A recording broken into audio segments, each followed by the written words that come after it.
Assalamualaikum dan salam sejahtera semua. Okey, apa khabar kamu semua? Cikgu harap kamu semua dalam keadaan yang baik, sihat, sihat walafiat lah di samping keluarga yang tercinta. Okey, kita akan masuk kepada suatu subtopik yang baru pada hari ini, iaitu kita akan masuk kepada pembelajaran kita pada bab 3. Okay, tapi sebelum tu cikgu nak kamu betulkan tempat duduk kamu. Duduk dalam keadaan bersedia sebab sebentar lagi kita akan memulakan sesi pembelajaran dan pengajaran kita. Okey, duduk dalam keadaan baik ya semua. Baiklah, pada hari ini kita akan masuk kepada pembelajaran di dalam bab 3. Kamu boleh buka buku teks halaman 38. Okey, halaman 38. Kita akan mempelajari tentang sosio-budaya masyarakat kerajaan alam Melayu. Okey, tapi sebelum cikgu nak terangkan dengan lebih lanjut, cikgu ada sediakan satu video. Okay, cikgu tahu kamu suka tengok video. Jadi, cikgu nak kamu tonton dulu video ni. Kamu lihat cerita ataupun gambaran yang cuba cikgu ingin sampaikan di dalam video ini. Kamu tengoklah. Tengok bagaimana dari segi percakapannya, bagaimana dari segi keadaan masyarakatnya. Okey, sekarang cikgu nak kamu tonton video tersebut dulu. Okey.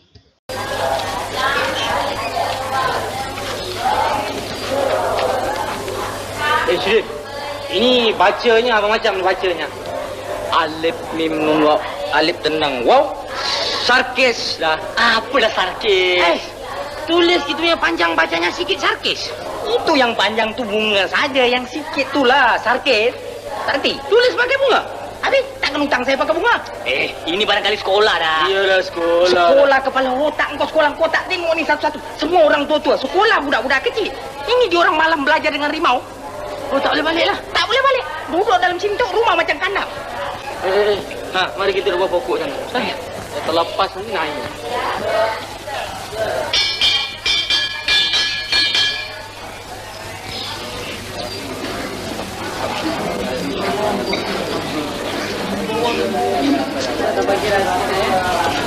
Ini ada surat dah.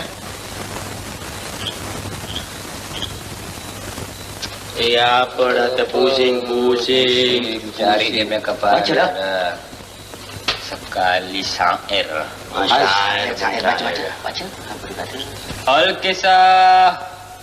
Tayyib. Al-Kisah maka tersebutlah kisah. Tayyib. Sang kancil datang ramai-ramai menghadap ke bawah duli yang maha mulia Sultan Fir'aun. Mana Fir'aun pakai sultan? Kita. Tak tahu baca yang aku mengarut. Tengok aku baca. Alhamdulillah. Kau tahu baca ya? Sangat dah. Ya, dekatlah sikit. Yang terbelik-belik. Apa terbelik-belik? Oh, yang kecil dah. Kaca mata aku ketinggalan dah. Baca sudah lah. Kau dua-dua ni memang buta huruf. Kau tengok aku. Kau tahulah. Dia tulis Arab. Ni Arab baca dah kami ngerti dah. Cuma kau baca. Kau baca ya.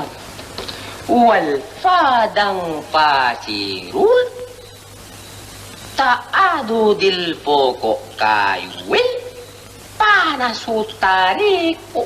Ya apa dah pok? Padang pasir tak ada pokok kayu panas terik lah.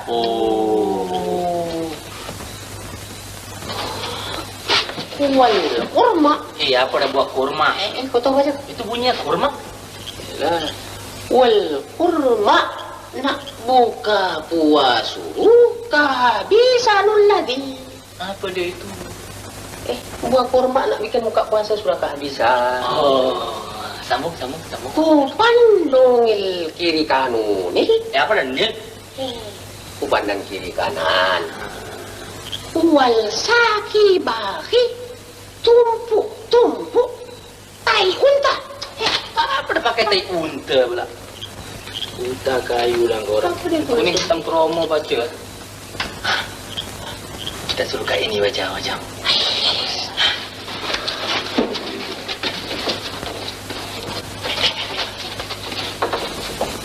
Sekarang murid-murid saya mulakan dengan Pak Cik Mat. Pak Cik Mat cuba sebutkan perkataan ini. Alif. Ya. Mim. Buaya. Bukan buaya.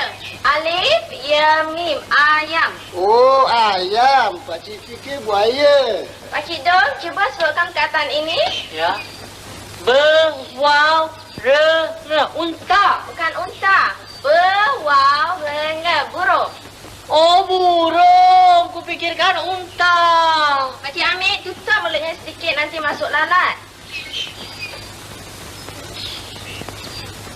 Pakcik Man, cuba sebutkan perkataan ini.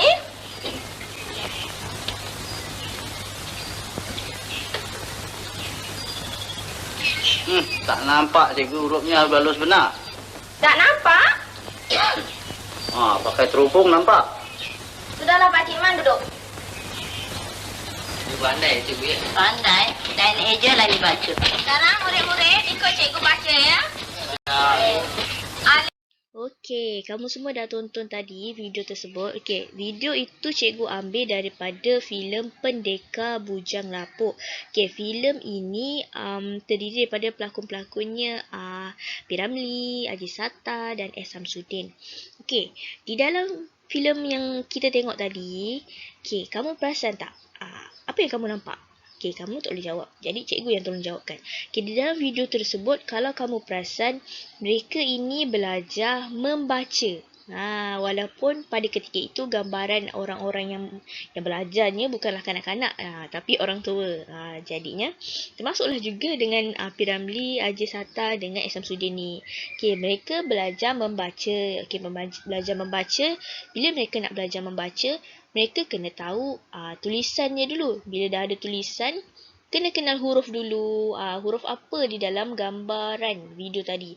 Okey, mereka belajar huruf Jawi. Jadi, kenal huruf dululah. Nak baca, kena kenal huruf. Jadi, bahasa dengan tulisan tu penting. Dia berkait rapat. Ada tulisan, adalah bahasa. Okey, jadinya, dalam video tadi kamu nampak tentang penggunaan mereka belajar baca.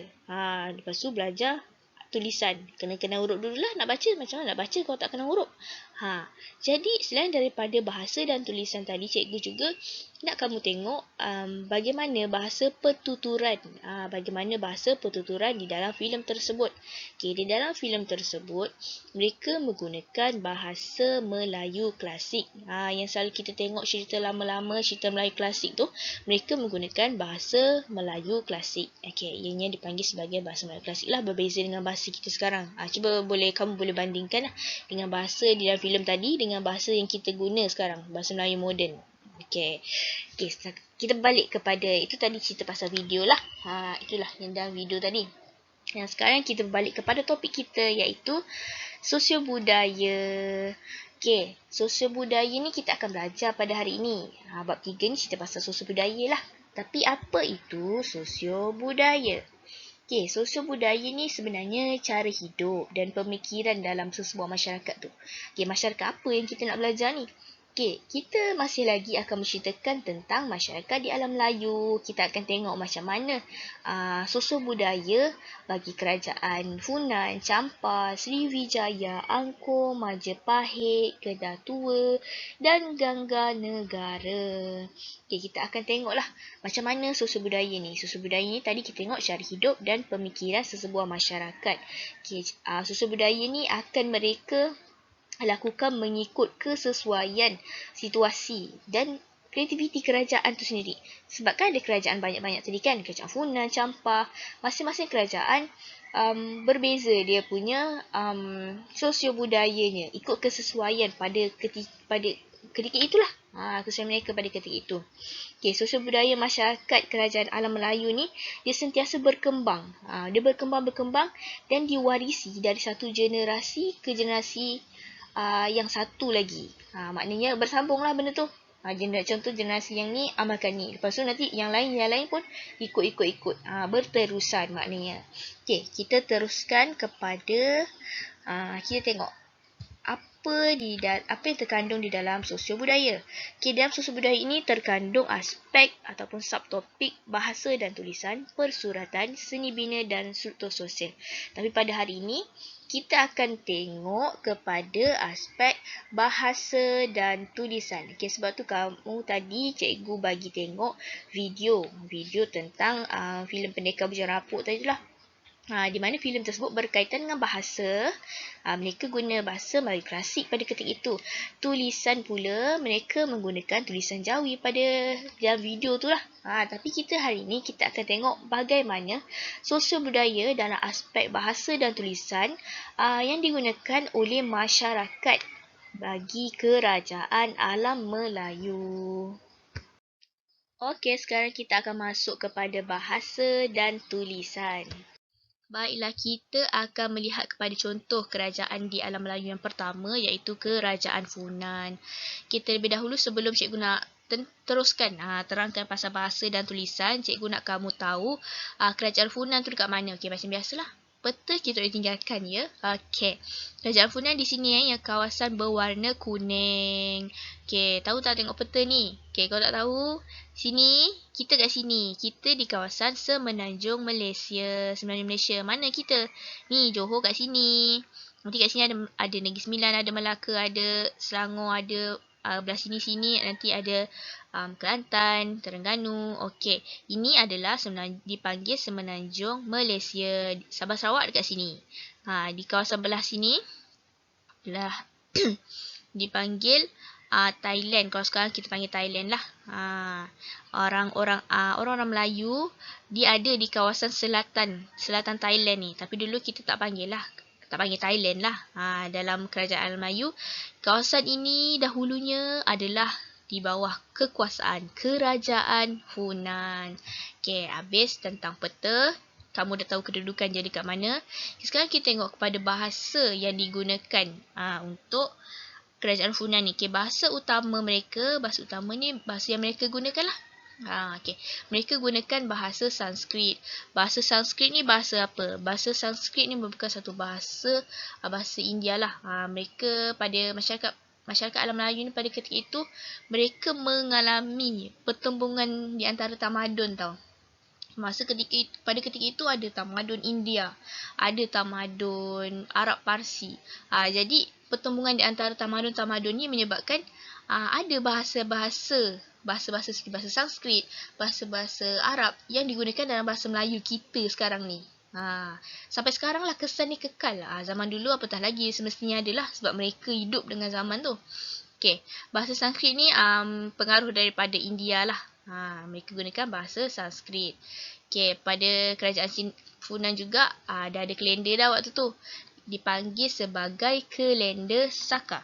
Okey, kalender Saka ni berasal daripada India juga, di mana kalender ini mempunyai 12 bulan dalam setahun.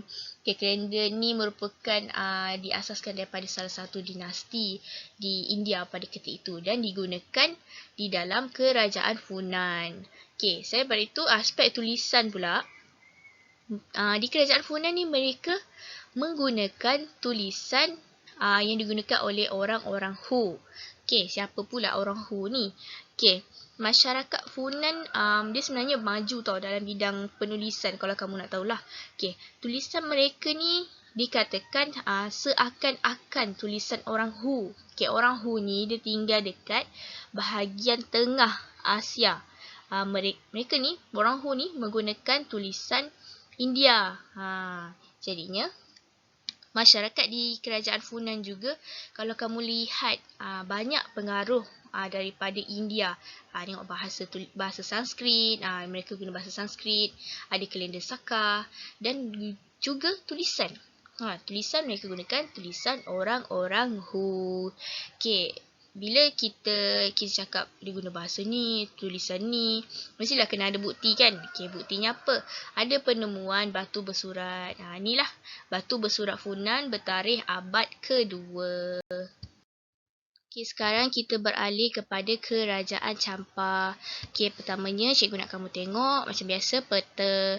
Okey, peta Champa dekat mana? Okey, Champa ni sebelah je Kerajaan Funan. Cuma dia lebih kecil sedikit berbanding Kerajaan Funan lah. Okey, sekarang kita akan tengok bagaimana bahasa dan tulisan yang digunakan dalam Kerajaan Champa. Okey, dalam aspek bahasa, Kerajaan Champa menggunakan bahasa Melayu Champa dan juga bahasa Sanskrit. Okey, kalau kamu nak tahu dalam bahasa Melayu kita ni, dia ada banyak mix.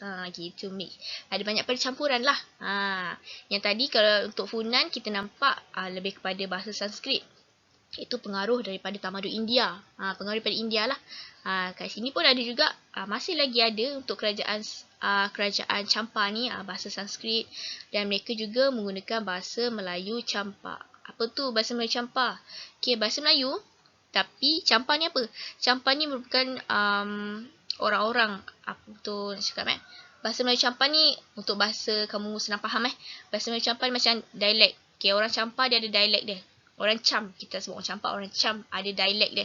Okey, dialek dia. Jadi, bahasa Melayu yang digunakan, bahasa Melayu Champa ni bukanlah sebiji macam bahasa kita. Cuma, dia ada unsur bahasa Melayu, tapi dicampurkan dengan dialek orang Cham tadi. Okey, Champa ni kita panggil orang Cham. Jadinya dipanggil bahasa Melayu Champa. Ada percampuran bahasa di antara bahasa Melayu dan bahasa dialek orang Cham tu. Okey. Okey, untuk bahasa Melayu Champa dan bahasa Sanskrit. Okey, kemudian kita tengok pada poin yang kedua. Okey, bahasa Melayu Champa menjadi bahasa utama seiring dengan perkembangan tulisan Jawi. Okey, kalau kat sini kita tengok wujud pertembungan pula pengaruh tamadun Arab dan Parsi. Sebab apa Arab dan Parsi? Tulisan Jawi ni muncul kenapa? Kenapa tulisan Jawi muncul? Sebab adanya Islam. Bila Islam dah datang, ini kita tengok bawah. Agama Islam tersebar sejak abad ke-8. Bila agama Islam muncul, mereka tahu tentang agama Islam. Orang Arab tulisan dia tulisan apa? Tulisan Arab lah kan. Tengok Al-Quran tu. Kita tengok Al-Quran tu tulisan Arab. Jadi orang Melayu menggunakan mengaplikasikan daripada tulisan Arab tu, mereka jadikan tulisan Jawi. Tulisan Jawi ni diasaskan, diambil lah daripada tulisan Arab tu. Cuma kita orang Melayu ni, dia ada certain perkataan. Jadi, mereka tambah dah sikit huruf. Huruf macam huruf tu, kalau kamu perasan, huruf nga, fa dengan ga. Huruf-huruf itu tak ada sebenarnya dalam Al-Quran, dalam tulisan Arab. Itu adalah orang Melayu tambah. Sebab kita nak sesuaikan dengan kita. Kita ni kan ada dialek, bukan dialek lah, kita punya sebutan-sebutan yang memulakan huruf nga tu. Arab tak ada. Jadi kita orang Melayu cipta tulisan Jawi ni, kita tambahlah sikit perkataan-perkataan tu. Okey, itu untuk pengetahuan kamu sajalah. Okey, yang penting cikgu nak kamu tahu untuk kerajaan Champa ni itulah, mereka menggunakan bahasa Melayu Champa dan juga bahasa Sanskrit. Manakala tulisan pula, mereka gunakan tulisan Pallava dan Champa kuno. Okey, kita beralih kepada kerajaan yang seterusnya, iaitu Kerajaan Sriwijaya. Okey, first cikgu nak kamu tengok peta seperti biasa. Okey, ini merupakan peta. Okey, tajuk ni The Kingdom of Sriwijaya. Okey, ini merupakan keluasan dalam Kerajaan Sriwijaya. Okey, luas kawasan dia. Okey, kalau kamu tak faham peta ni, cikgu tunjuk peta untuk kamu faham. Okey, ini merupakan kawasan Semenanjung Malaysia. Bila cikgu sebut Semenanjung Malaysia, okey, kat sinilah ada Johor ni dalam konteks kita pada ketika inilah untuk kamu nampak. Kat sinilah kita Johor, kat sinilah Melaka, kat sinilah Kedah, tengah-tengah ni ada Pahang, ada Terengganu semua. Okey, ini adalah Semenanjung Malaysia. Di atas ini adalah selatan Thailand. Di sini pada ketika ini adalah dikenali sebagai Indonesia. Jadi, keluasan Kerajaan Sriwijaya ni boleh dikatakan luas lah. Nampak sampai ke selatan Thailand ni, sampai ke Semenanjung Malaysia. Okey, ini merupakan keluasan kerajaan Sriwijaya. Okey, cikgu saja je tunjuk peta supaya kamu tahu cerita kita ni dekat mana. Okey, kita beralih kepada subtopik kita, tumpuan utama kita iaitu dalam aspek bahasa dan tulisan. Okey, untuk kerajaan Sriwijaya ni mereka menggunakan bahasa Melayu. Bahasa Melayu ni merupakan bahasa utamalah yang digunakan. Bahasa Melayu juga digunakan dalam urusan pentadbiran, urusan kehidupan seharian. Urusan pentadbiran ni urusan apa? Urusan kerajaan ni lah. Kerajaan Sriwijaya. Jadi mereka menggunakan bahasa Melayu ni dalam urusan pentadbiran. Dan masyarakat ni juga menggunakan bahasa Melayu di dalam kehidupan seharian mereka lah. Kehidupan seharian ni apa? Kehidupan seharian dalam bahasa pertuturan biasa macam kita cakap kat rumah. Gitu. Okey. Bahasa kalau untuk urusan pentadbiran ni bahasa-bahasa rasmi dia lah, bahasa kerajaan. Jadi mereka menggunakan bahasa Melayu. Okey, untuk tulisan didapati untuk kerajaan Sriwijaya terdapat pengaruh tulisan. Mereka menggunakan tulisan Pallava. Okey. Ini merupakan bukti penemuan batu bersurat seperti Kedukan Bukit, Kota Kapur, Telaga Biru dan Talang Tua di Sumatera. Ini merupakan bukti penemuan untuk kerajaan Sriwijaya tadilah. Okey. Ini batu bersurat, ini merupakan batu bersurat Talang Tua. Manakala ini merupakan batu bersurat Telaga Biru. Okey, apa kandungan sebenarnya yang ditulis? Okey. Untuk batu bersurat Telaga Biru ni sebenarnya berkisahkan ataupun menceritakan isi kandungan utama dia lah, berkisahkan tentang sumpahan-sumpahan ke atas sesiapa yang menderhakai kedutaan Sriwijaya. Dia macam penegasan kepada siapa yang menderhakai, siapa yang melanggar perintah-perintah. Ini lebih kepada untuk mencegahlah sebarang cubaan untuk menderhakai pemerintahan Sriwijaya. Mereka ni diwajibkan untuk menyatakan kesetiaan ke atas kerajaan Sriwijaya ini. Manakala untuk batu bersurat Talang Tua ini pula, sebagaimana yang kamu boleh lihat di dalam buku teks halaman 41, ada teks ada teks yang kalau kamu nak test baca, boleh cuba. Antara isi kandungan di dalam batu bersurat Talang Tua ini ialah menyatakan bahawa, cikgu bacakan sikit lah ya. Pada tahun Saka 606, pada saat itu taman yang dinamakan Sri Setra, Sri Setra dibuka di bawah pimpinan Baginda Sri Jayanasa. Niat Baginda semoga yang ditanam di sini seperti pokok kelapa, pinang, nipah, sagu dan pokok buah-buahan dapat dimakan hasilnya. Itu adalah salah satu contoh petikan. Cikgu tambah lagi sikit lah.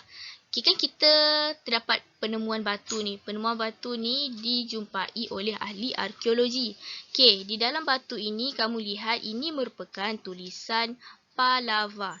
Tulisan Pallava, daripada sinilah ahli-ahli sejarawan dapat dari situlah munculnya fakta, kerajaan Sriwijaya ni guna tulisan Pallava, lepas tu diguna bahasa Melayu. Dari sinilah bila dalam batu ni membuktikan mereka guna tulisan Pallava. Di dalam tulisan Pallava ni isi kandungannya terdapat bahasa Melayu dan juga penggunaan bahasa Sanskrit. Dari sini maka muncullah fakta-fakta seperti bahasa apa yang digunakan, tulisan apa yang digunakan. Sebab sejarah ni kita tak boleh lari daripada bukti. Bila ada bukti, baru boleh fakta itu terbentuk. Kalau tak ada bukti, macam mana kita nak nyatakan fakta? Tak boleh sembang-sembang gitu je.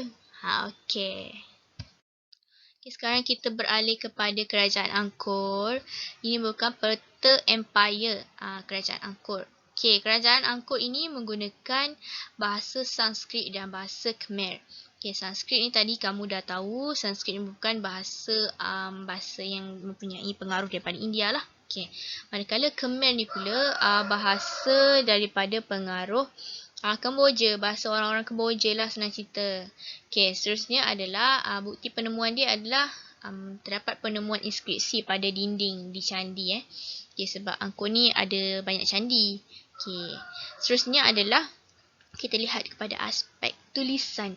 Okay, tulisan yang digunakan untuk kerajaan Angkor ini dikatakan adalah terdapat 2 jenis tulisan yang ditemukan di dinding candi.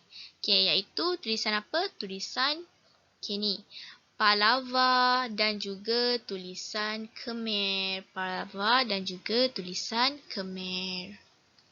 Sekarang kita beralih pula kepada kerajaan Majapahit. Okay, ini merupakan peta keluasan wilayah kerajaan Majapahit. Okay, luas Majapahit ni sangat luas. Okay, sekarang kita lihat kepada bahasa. Okay, untuk kerajaan Majapahit, mereka menggunakan bahasa Jawa kuno. Berbeza sikit lah dengan bahasa yang diamalkan di kawasan-kawasan kerajaan Melayu yang lain, kerajaan di alam Melayu yang lain.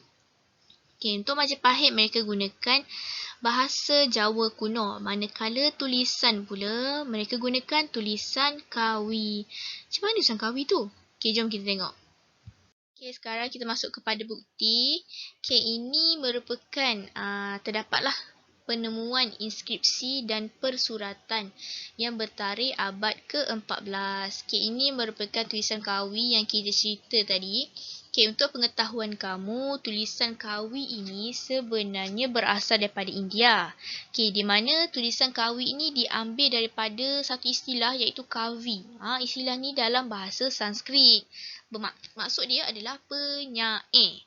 Okay, tapi kalau kamu tengok ini tulisan Kawi ni ada lagi pengaruh Sanskrit. Maksudnya pengaruh Sanskrit tu bukan saja terhenti kepada kerajaan alam Melayu yang lain, tapi masih lagi ada dalam kerajaan Majapahit ni. Okey.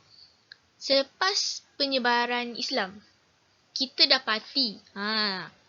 mendapati bahawa masyarakat di kerajaan Majapahit ni dah mula memasukkan huruf-huruf Arab dalam sistem tulisan mereka. Okey. Mereka masih lagi menggunakan bahasa Jawa tadilah, bahasa Jawa kuno, tapi tulisan itu dah mula berubah sedikit. Menjadi ini tulisan dikenali sebagai tulisan Pegon. Tulisan Pegon ini mereka dah mula menggunakan huruf Arab bagi menulis bahasa Jawa. Bahasa Jawa, tapi mereka tulis dalam mereka tulis dalam tulisan Pegon. Nampak? Kalau kamu nampak. Ini tulisan dah ada unsur-unsur tulisan Arab ni. Tapi bahasa percakapan dalam tulisan ni masih lagi bahasa Jawa. Cuma pengaruh Islam tersebut dah membawa kepada perkembangan tulisan ini. Dah berubah lah senang cerita, dah berubah sikit daripada mula-mula lebih ke arah tulisan Kawi ni. Bila Islam masuk, dah berubah kepada tulisan. Dah pandai dah masukkan unsur-unsur bahasa Arab tadi. Okay, sekarang kita masuk pula kepada kerajaan Kedah Tua. Okay, untuk kerajaan Kedah Tua, bahasa yang digunakan adalah bahasa Sanskrit. Manakala tulisan yang digunakan adalah tulisan Pallava. Di mana penemuan, ada juga penemuan batu bersurat. Okay, penemuan batu-batu bersurat menunjukkan penggunaan bahasa ni. Macam mana yang cikgu cakap tadi, batu bersurat itu melambangkan kat batu bersurat tu ada tulisan yang mana kita boleh tengok tulisan tu bahasa apa yang digunakan. Daripada batu tu kita dapat lihat tulisan apa yang digunakan, bahasa apa yang digunakan. Okay, sekarang kita tengok apakah penemuan tersebut. Okey, ini merupakan bukti penemuan untuk kerajaan Kedah Tua, di mana berlaku penemuan batu bersurat di kawasan Sungai Mas dan Ceruk Tok Kun yang bertarikh abad ke-5. Okay, dalam gambar ni merupakan batu bersurat lah yang dijumpai di kawasan Ceruk Tok Kun. Okay, kalau dalam buku teks, kalau kamu nak tengok lebih jelas, kamu boleh tengok buku teks muka surat 42. Okey. Daripada penemuan-penemuan seperti batu bersurat inilah yang menjadi dasarnya kepada kita boleh tahu bahasa apa yang digunakan. Dari sini menjadi asas kepada kita dapat tahu bahasa Sanskrit digunakan di Kedah Tua dan tulisan yang digunakan adalah tulisan Pallava. Okay, dengan berakhirnya penceritaan kita tentang Kedah Tua, kerajaan Kedah Tua ini, maka berakhirlah kita punya pembelajaran pada hari ini. Tapi sebelum berakhir tu, terdapat kesimpulan yang ingin cikgu buat. Okey? Kesimpulan yang kita boleh dapat hari ni, cikgu nak buat kesimpulan sikit lah.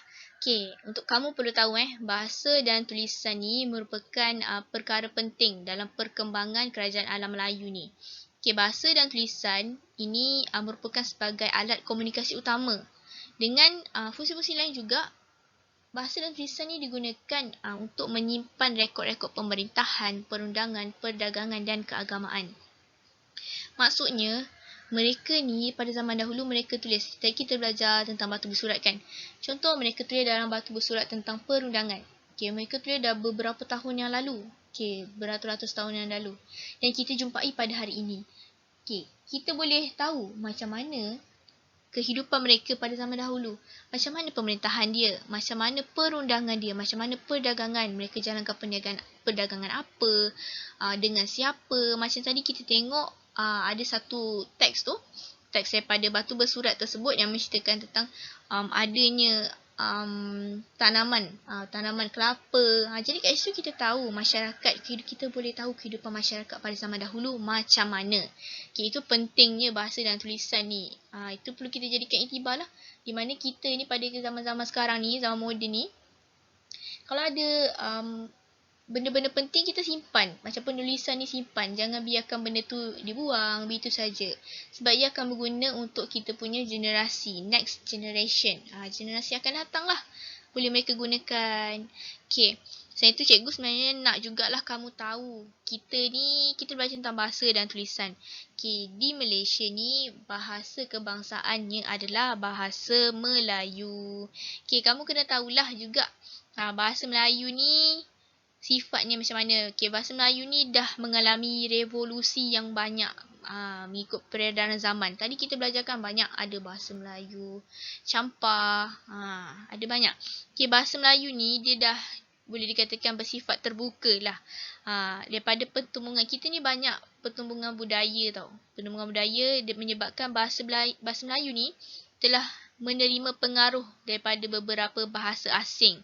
Sehingga kan boleh dikatakan kita punya perbendaharaan kata bahasa Melayu ni banyak mix, banyak bercampur. Okay, antara pengaruh bahasa asing dalam bahasa Melayu ni seperti tadi kita belajar bahasa Sanskrit. Ada pengaruh Sanskrit, ada pengaruh daripada Tamil, ada pengaruh daripada Cina, ada pengaruh daripada Parsi, pengaruh daripada Arab. Banyak tau pengaruh. Okay, contoh cikgu ambil contoh ni untuk pengetahuan kamu je lah. Contoh perkataan dosa. Bukan dosa yang sekarang kita guna. Dosa dah buat macam ni. Itu merupakan perkataan pinjaman daripada bahasa Sanskrit kalau kamu nak tahu. Contoh lagi perkataan bumi. Bumi juga merupakan perkataan Sanskrit. Okay, lagi apa lagi? Tamil. Untuk Tamil, peti yang kita gunakan sekarang, perkataan peti mayat ke apa, peti perkataan peti tu. Peti tu merupakan pinjaman daripada bahasa Tamil. Manakala kalau contoh bahasa Cina, macam tahu tu apa? Tahu lah, tahu. Contoh mak awak suruh beli, tolong belikan tahu kat kedai Pak Ali. Tahu. Tahu tu bahasa Cina. Sampan juga bahasa Cina. Banyak lagi lah. Kalau kamu nak tengok contoh-contoh bahasa tu, kamu boleh tengok buku teks pada halaman 43. So, kesimpulan pada hari ini, cikgu nak kamu tahu tentang bahasa dan ambil iktibar tentang apa yang kita ada pada zaman yang kita belajar sekarang ni, iaitu kerajaan alam Melayu. Okay.